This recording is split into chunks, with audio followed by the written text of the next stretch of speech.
નમસ્કાર મિત્રો, આપ સર્વેનું મારી યુટ્યુબ ચેનલ એસકે સ્ટડી ટોકની અંદર હાર્દિક સ્વાગત છે. મિત્રો, આજનો ન્યૂ એજ્યુકેશન પોલિસીની થિયરીનો એક છેલ્લો લેક્ચર છે. ઘણા સમયથી આપણે લગભગ 9-10 જેટલા લેક્ચર ન્યૂ એજ્યુકેશન પોલિસીના મૂકી દીધા છે, પણ કહેવાય ને કે હવે આપણે એ લેવલ સુધીનું આપણે ન્યૂ એજ્યુકેશન પોલિસીનો અભ્યાસ કરી લીધેલો છે કે તમારે બીજી કોઈ પણ બુક, કોઈ પણના લેક્ચર કાંઈ પણ જોવાની જરૂરિયાત નથી. સિમ્પલ મેં જે ભણાવ્યું છે એટલું રિવિઝન કરશો એટલે તમારી ટેટ 1 હોય, ટેટ 2 હોય, ટાટ 1 હોય, ટાટ 2 હોય, સીઆરસીની પરીક્ષા હોય, બીઆરસીની પરીક્ષા હોય, એચમેટની પરીક્ષા હોય કે એચટાટની પરીક્ષા હોય, તમામ માટે એ લેવલનું આપણે પ્રિપેરેશન અત્યારે ન્યૂ એજ્યુકેશન પોલિસીની અંદર કરેલી છે. તો ખાસ આજે જે છેલ્લો લેક્ચર છે એ પતશે, એના પછી હજી એક લેક્ચર આવશે, પણ એ હશે ખાલી ફક્ત ને ફક્ત ફૂલ ફોર્મ.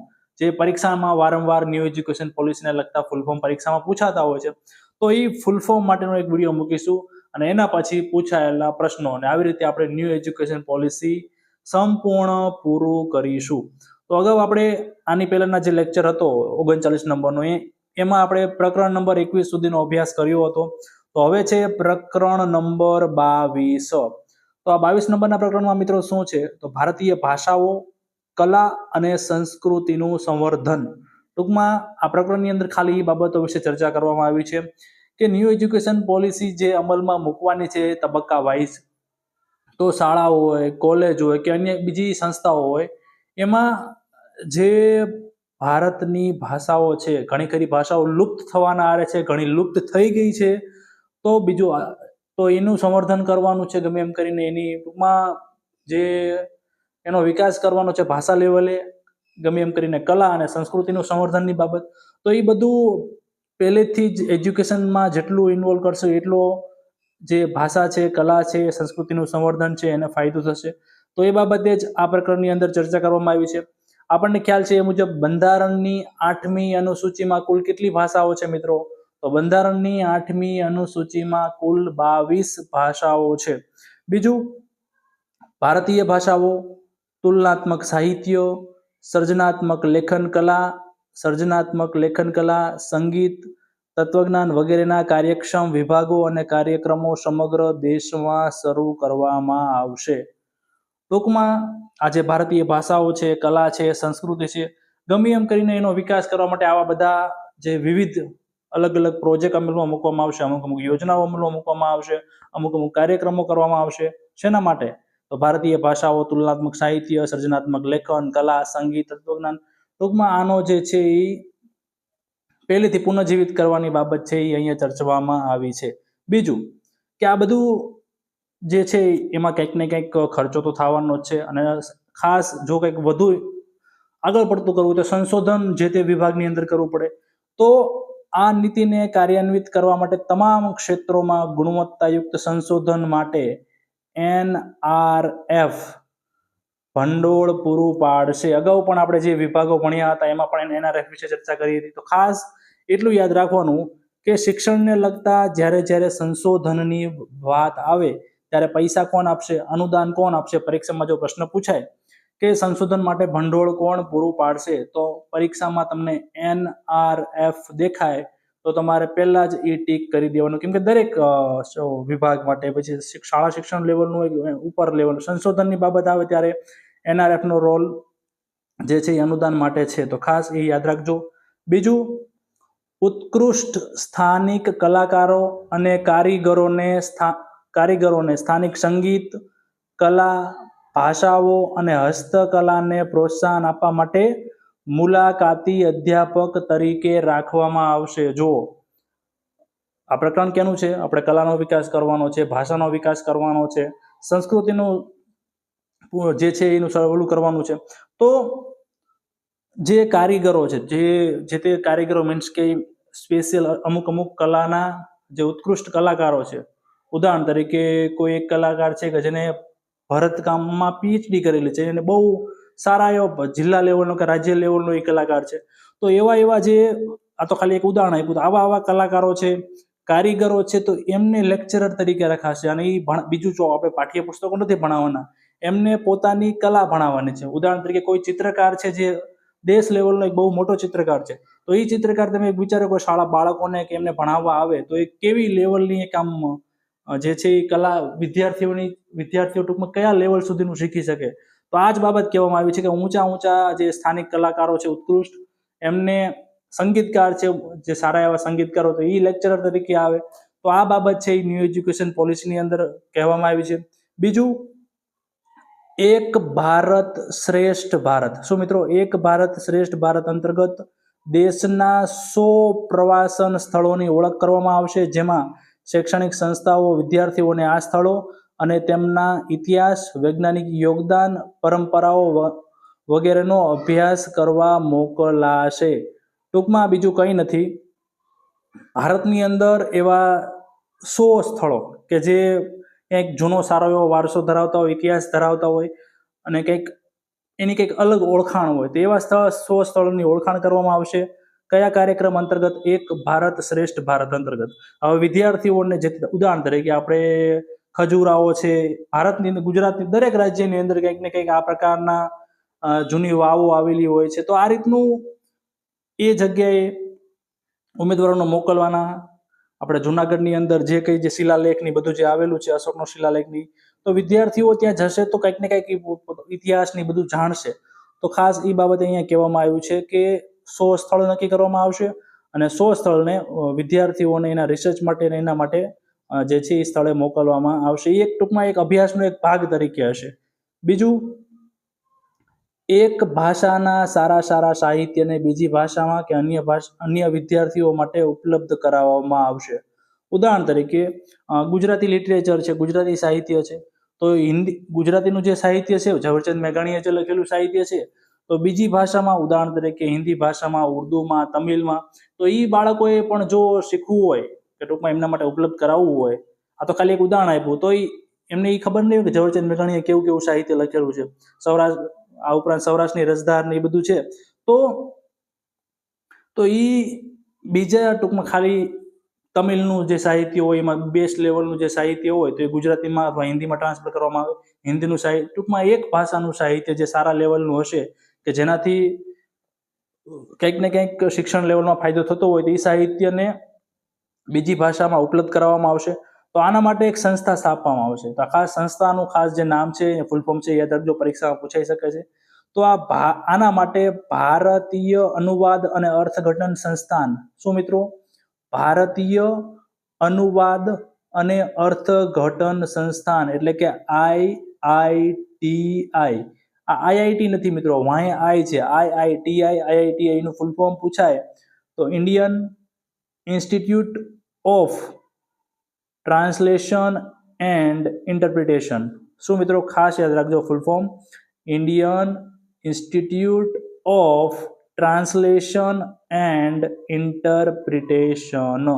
તો આ વસ્તુ ખાસ યાદ રાખજો કે એક સાહિત્ય ને એક ભાષાનું જે સાહિત્ય છે એને બીજી ભાષામાં વિદ્યાર્થીઓ માટે ઉપલબ્ધ કરાવવામાં આવશે. એના માટે એક સંસ્થા સ્થાપવામાં આવશે, જે સંસ્થા હશે ભારતીય અનુવાદ અને અર્થઘટન સંસ્થાન.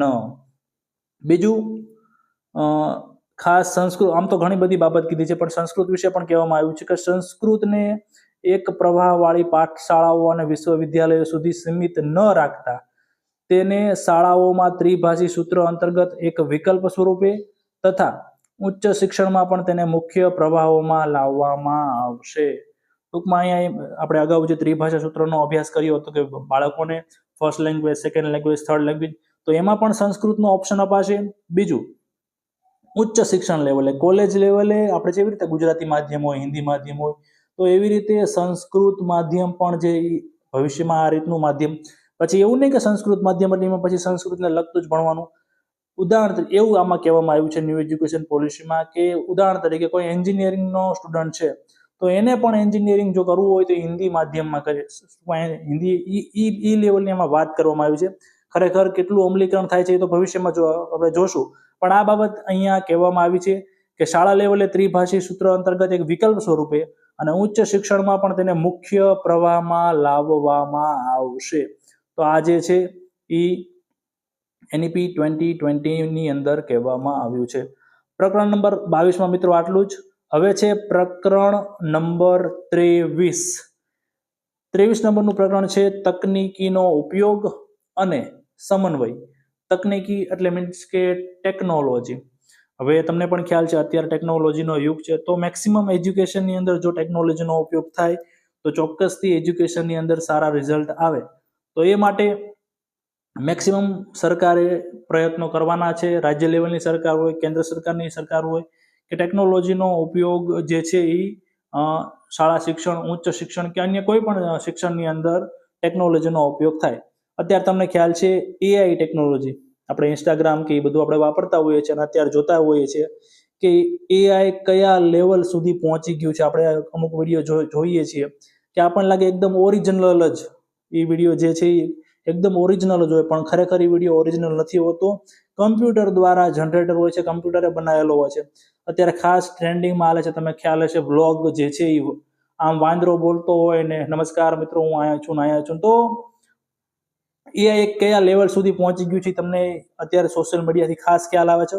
તો એનો જો સરખી રીતે એજ્યુકેશનની અંદર ઇમ્પ્લિમેન્ટ કરવામાં આવે તો ચોક્કસથી સારા એવા પરિણામો મળી શકે છે.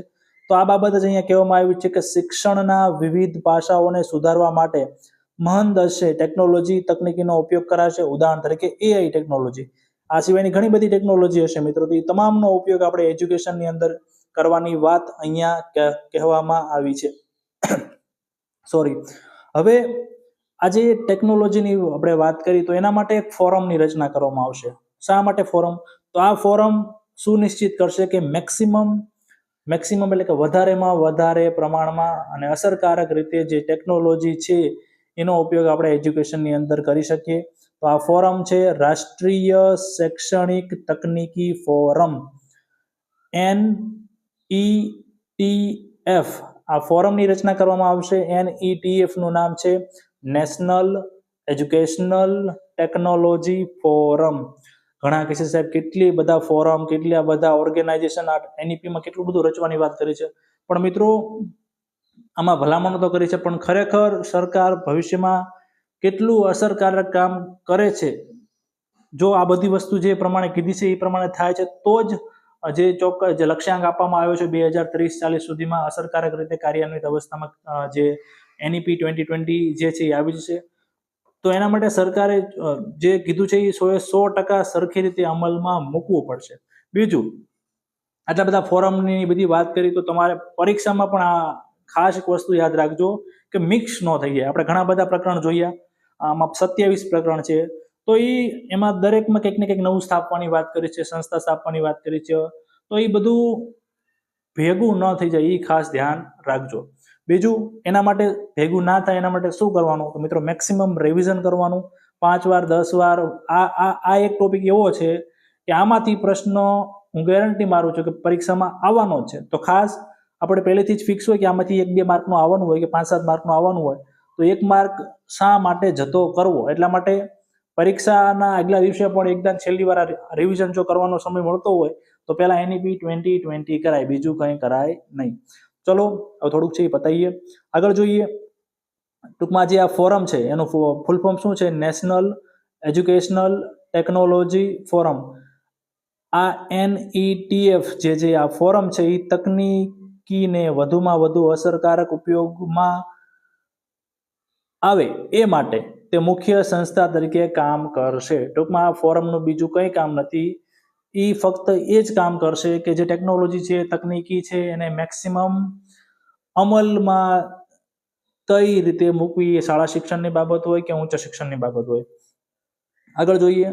તમામ પ્રાદેશિક ભાષાઓમાં તમામ રાજ્યો તેમજ NCERT, CIET, CBSE, NIOS અને અન્ય સંસ્થાઓ દ્વારા કન્ટેન્ટ વિકસાવવામાં આવશે અને તેને દીક્ષા પ્લેટફોર્મ પર ઉપલબ્ધ કરવામાં આવશે. ટૂંકમાં અહીંયા બીજું કંઈ નથી કીધું. અત્યારે પણ કન્ટેન્ટ ઉપલબ્ધ તમામ રાજ્ય સરકાર, કેન્દ્ર સરકાર કરે જ છે, અને દીક્ષા પ્લેટફોર્મ પણ સારી રીતે કન્ટેન્ટ તમામ રાજ્યો દ્વારા મૂકવામાં આવેલું છે. તો અહીંયા ખાસ ફૂલ ફોર્મ પૂછાઈ શકે છે, NIOS. તો NIOS શું છે મિત્રો? તો national institute of open schooling. CIET શું છે? Central institute of educational technology. તો આ બંને જે છે એ ફૂલ ફોર્મ યાદ રાખજો. બાકી જે એનસીઈઆરટી છે એનું ફૂલ ફોર્મ તમને આવડતું જ હશે, નોર્મલ છે એટલે પરીક્ષામાં પણ ન પૂછાય.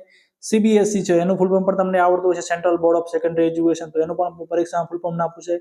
તો ખાલી અહીંયા એ કહેવામાં આવ્યું છે કે તમામ પ્રાદેશિક ભાષાઓમાં એનસીઈઆરટી હોય, સીઆઈઈટી હોય, સીબીએસઈ હોય, આપણે ગુજરાતનું જીએસઈબી હોય, એનઆઈએસઈ હોય, જીસીઈઆરટી હોય, તો એ બધા કન્ટેન્ટ વિકસાવશે અને જે દીક્ષા પ્લેટફોર્મ છે એની ઉપર અપલોડ કરશે. અત્યારે એ પ્રોસેસ ચાલુ જ છે અને અવેલેબલ છે. તો આ જ બાબત આ પ્રકરણની અંદર કહેવામાં આવેલી હતી. આવી રીતે પ્રકરણ 23 પૂરું થાય છે. પ્રકરણ નંબર 24. મિત્રો પ્રકરણ નંબર 24 ની અંદર બહુ કાંઈ ખાસ છે નહીં, ખાલી સિમ્પલ ઘણું બધું ભલામણો કરી છે. પણ શું ભલામણ છે કે ઓનલાઈન અને ડિજિટલ શિક્ષણ તકનીકીનો ન્યાયપૂર્ણ ઉપયોગ સુનિશ્ચિત કરવો. તો ખાલી અંદર પરીક્ષા લક્ષી બહુ કાંઈ હતું નહીં, ખાલી તમને ખ્યાલ છે મેક્સિમમ પ્રયત્ન કરવાનો છે કે ઓનલાઈન અને ડિજિટલ શિક્ષણ જે છે એ અમલમાં આવે. એના માટે તમને ખ્યાલ છે વર્તમાનમાં અલગ અલગ સરકાર દ્વારા પ્લેટફોર્મ પણ ચલાવવામાં આવે છે. એક છે સ્વયં, બીજું છે દીક્ષા. આપણે આની પહેલાના લેક્ચરમાં જે અગાઉના લેક્ચર છે એની અંદર સ્વયં અને દીક્ષાના ફૂલ ફોર્મ પણ જોઈ ગયા છે, એટલે ફરીવાર અત્યારે નહીં જોઈએ. અને બીજું છે વિશ્વ કક્ષાનું ડિજિટલ માળખું તૈયાર કરવામાં આવશે. તો આ જ હતું પ્રકરણ નંબર 24માં. બીજું કાંઈ પરીક્ષા લક્ષી નથી, ખાલી એની અંદર એવું કહેવામાં આવ્યું છે કે મેક્સિમમ વધુમાં વધુ પ્રયત્નો કરવામાં આવશે કે જે છે એ એજ્યુકેશનની અંદર ડિજિટલાઇઝેશન લાવી શકાય. મિત્રો હવે છેલ્લો વિભાગ છે, નાનકડો એવો જ વિભાગ છે. આપણે શરૂઆતમાં જ કીધું હતું કે ન્યૂ એજ્યુકેશન પોલિસીની અંદર મુખ્ય 4 વિભાગ છે અને 27 પ્રકરણ છે. આપણે છેલ્લો વિભાગમાં આવી ગયા છીએ, વિભાગ નંબર 4 અમલીકરણની વ્યૂહરચના, એનું પ્રકરણ નંબર 25. હવે જે પ્રકરણ નંબર 25 છે મિત્રો, કેન્દ્રીય શિક્ષણ સલાહકાર બોર્ડનું સશક્તિકરણ. ખાસ આ જે બોર્ડ છે એ શું કામ કરશે? આ જે બોર્ડ છે એ શિક્ષણ લેવલમાં સલાહ આપવાનું કામ કરે છે. આજે બોર્ડનું ફૂલ ફોર્મ પણ પરીક્ષામાં પૂછાઈ શકે અથવા એનું શોર્ટ ફોર્મ ડાયરેક્ટ પરીક્ષામાં પૂછે કે કેન્દ્રીય સલાહકાર શિક્ષણ બોર્ડ કયું છે? તો કેબ. શું છે? Cab, CABE. ખાસ યાદ રાખજો, કેન્દ્રીય શિક્ષણ સલાહકાર બોર્ડ કયું છે? કેબ. પરીક્ષામાં ફૂલ ફોર્મ પૂછાય તો central advisory board of education. Central advisory board of education cab છે. હવે આ કેબ શું કરશે? તો આ જે કેબ છે એ MHRD મંત્રાલય અને રાજ્ય કક્ષાએ સંબંધિત એકમો સાથે મળી દેશમાં શિક્ષણના વિઝનને સતત વિકસાવવા સ્પષ્ટ કરવા માટે પ્રોત્સાહન આપશે. ટૂંકમાં એનું નામ એવું કામ છે. નામ શું છે? કેન્દ્રીય શિક્ષણ સલાહકાર બોર્ડ. તો સલાહ આપવાનું કામ છે. કેમાં આપવાનું? તો ચોક્કસ નામમાં જ કીધેલું છે, શિક્ષણની અંદર. તો એ જ કામ કરવાનું છે. પછી રાજ્ય લેવલે સલાહ આપવાની હોય કે કેન્દ્ર લેવલે સલાહ આપવાની હોય, કામ એને એ જ કરવાનું છે. તો આ જ બાબત હતી. બીજું, શિક્ષણ અને અધ્યયન ઉપર ધ્યાન કેન્દ્રિત કરવા માનવ સંસાધન વિકાસ મંત્રાલય એટલે કે MHRD મંત્રાલય. MHRD મંત્રાલયનું ફૂલ ફોર્મ આપણે અગાઉ ભણી ગયા છે, ministry of human resource and development. એને શિક્ષણ મંત્રાલય તરીકે ફરીથી નામાભિધાન કરાશે.